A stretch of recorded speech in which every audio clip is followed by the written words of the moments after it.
Senhor presidente, senhoras e senhores parlamentares, a reforma da Previdência, ela é necessária.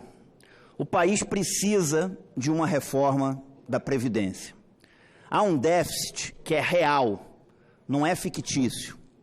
É a mesma coisa do que na casa de qualquer um, a pessoa gastar mais do que tem de salário e simplesmente continuar fazendo isso como se nada tivesse acontecendo.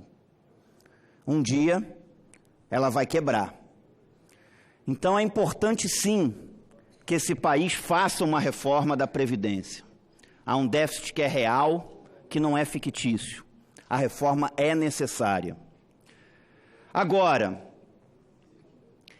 esse texto que está sendo votado, ele tem algumas injustiças. Injustiças que precisam ser corrigidas. E que se o Senado não puder corrigir, se o Senado não puder exercer o seu papel de casa revisora, é melhor fechar o Senado Federal. Porque para que serve o Senado se ele não puder cumprir o seu papel de casa revisora? Uma coisa é se fazer uma reforma para se evitar que uma pessoa na minha idade, por exemplo, se aposente e que o contribuinte brasileiro fique pagando para essa pessoa anos e anos e anos de salário, ela ainda podendo trabalhar. É uma reforma importante para esse contribuinte. É uma reforma importante para a sociedade. Outra coisa é algumas injustiças que tem no texto e que eu tenho a obrigação, como parlamentar, de tentar corrigir.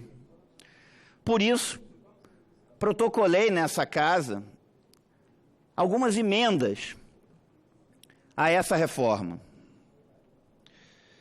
A primeira delas, senhor presidente, é a que mexe com a aposentadoria de parlamentar. Porque o texto, ele mexe com os futuros parlamentares, mas não mexe com o Congresso Nacional inteiro. O Congresso Nacional inteiro pode continuar tendo aposentadoria de parlamentar.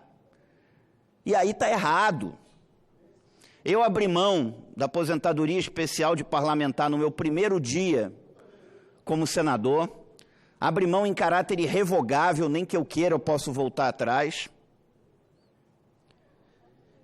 E sou o autor do projeto nessa casa que acaba com a aposentadoria especial de parlamentar, que extingue a aposentadoria especial de parlamentar.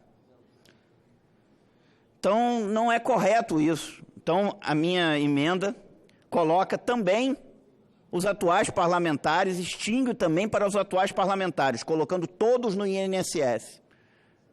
Porque não dá para fazer uma proposta que mexe só com os futuros, e o Congresso Nacional inteiro continua como está. Então, a primeira emenda é essa. Todos passam a contribuir para o INSS e se extingue a aposentadoria especial de parlamentar. A segunda emenda, senhor presidente, nesse texto se reduz a contribuição de quem ganha até R$ 4.500, o que é muito positivo. Mais de R$ 4.500 a R$ 5.839, que é o teto do INSS, se aumenta a contribuição. E alguém que ganha R$ 4.500 por mês, R$ 4.600 por mês, não é um privilegiado. Então, esse alguém não tem que ter um aumento de contribuição. Então, pela minha segunda emenda, quem ganha até o teto do INSS, que é R$ 5.839, passa a não ter aumento de contribuição. Para que quem ganha entre R$ 4.500 e R$ 5.839 não tenha aumento de contribuição. Porque eu não posso acreditar que alguém ache que quem ganha R$ 4.600, R$ 4.700 seja um privilegiado. A terceira emenda é a emenda que restitui o pagamento das aposentadorias com 80% das melhores contribuições. O texto ele coloca a média das contribuições e é importante que se restitua os 80% das maiores contribuições, que é algo principalmente para proteger os mais pobres. A quarta emenda é a emenda que garante que nenhuma pensão, nenhum benefício será menor do que um salário mínimo. O relator parece que já acolheu ela no relatório, mas se não tiver sido acolhida,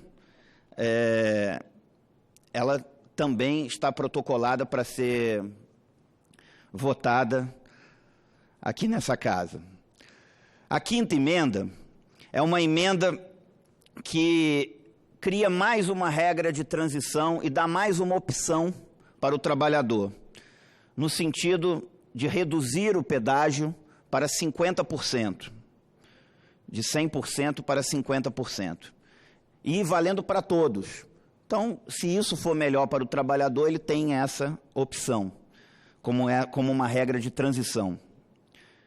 A sexta emenda determina o mesmo para os servidores públicos, reduzindo a regra, o pedágio, de 100% para 50%.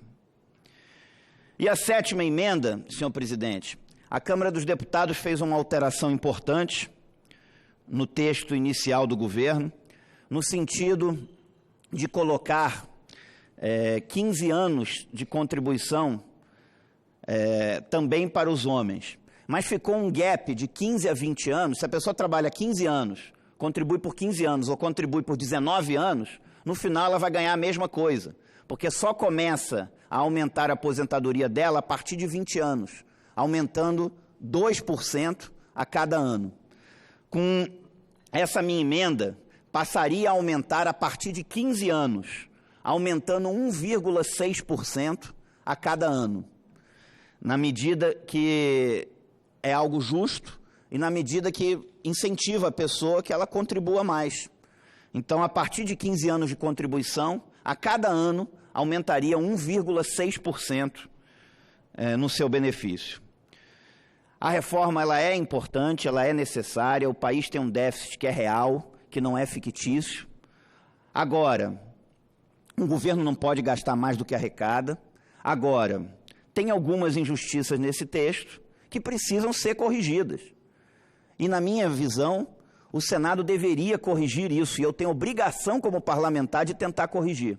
Até porque se o Senado não puder corrigir isso, não puder exercer o seu papel de casa revisora, é melhor fechar o Senado Federal. Então a reforma é necessária, é importante para esse país, sim, na minha humilde opinião. Agora, tem algumas coisas nesse texto, tem alguns pontos nesse texto que são injustos e que precisam ser corrigidos, sim, por esse plenário. Por isso, apresentei essas emendas. Muito obrigado.